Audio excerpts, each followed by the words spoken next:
नमस्कार। आज हम योग की एक बहुत ही खास बल्कि सबसे ज़रूरी सांस लेने की तकनीक पर बात करेंगे।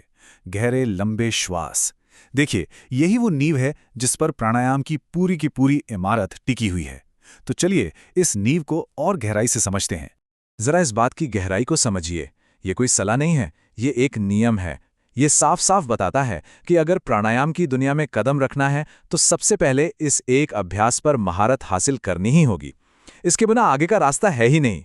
तो इसे ऐसे समझिए, कोई भी दूसरा प्राणायाम चाहे वो कितना भी एडवांस्ड क्यों ना हो, उसे आजमाने से पहले हर साधक को अपनी सांसों को गहरा और लंबा बनाना सीखना ही पड़ता है।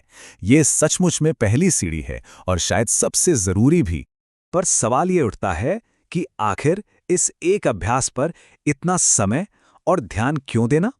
चलिए अब इसके फायदों की बात करते हैं, क्योंकि जब फायदे पता चलते हैं तो इसे करने की प्रेरणा और भी मजबूत हो जाती है। इसके 3 बड़े कमाल के फायदे हैं। पहला, ये बाकी सभी प्राणायामों में मदद करता है। मतलब अगर ये अभ्यास पक्का है तो दूसरे प्राणायाम करना आसान भी हो जाता है और उनका असर भी बढ़ जाता है। दूसरा, ये हमारे फेफड़ों की क्षमता को मतलब लंग कैपेसिटी को बढ़ाता है। सीधी सी बात है, शरीर में ज्यादा ऑक्सीजन जाएगी तो ऊर्जा भी ज्यादा मिलेगी। और तीसरा, ये हमारे 5 प्राणों को प्रभावित करता है। योग में प्राण का मतलब सिर्फ सांस नहीं, जीवन शक्ति है। और यह अभ्यास इन सभी जीवन शक्तियों में एक संतुलन, एक हार्मनी ले आता है। तो अब जब हम फायदे जान चुके हैं तो ये समझना बहुत जरूरी है कि इसे करने का सही तरीका क्या है। चलिए अब बिल्कुल शांति से स्टेप बाय स्टेप इसकी सही विधि को समझते हैं। शुरुआत होती है सही आसन और मुद्रा से।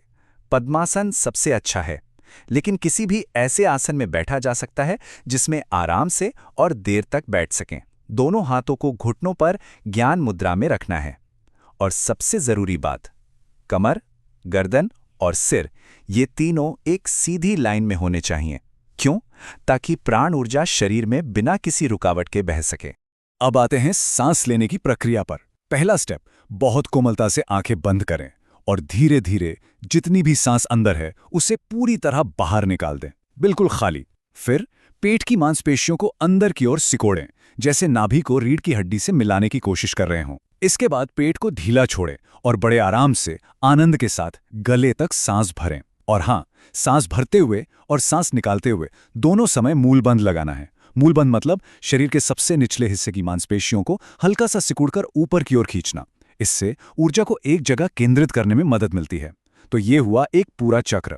तो ये एक चक्र पूरा होने के बाद इसी अभ्यास को 5 बार और दोहराना है, यानी कि शुरुआत में कुल मिलाकर 6 बार। याद रखिए, इसमें नियमितता बहुत जरूरी है।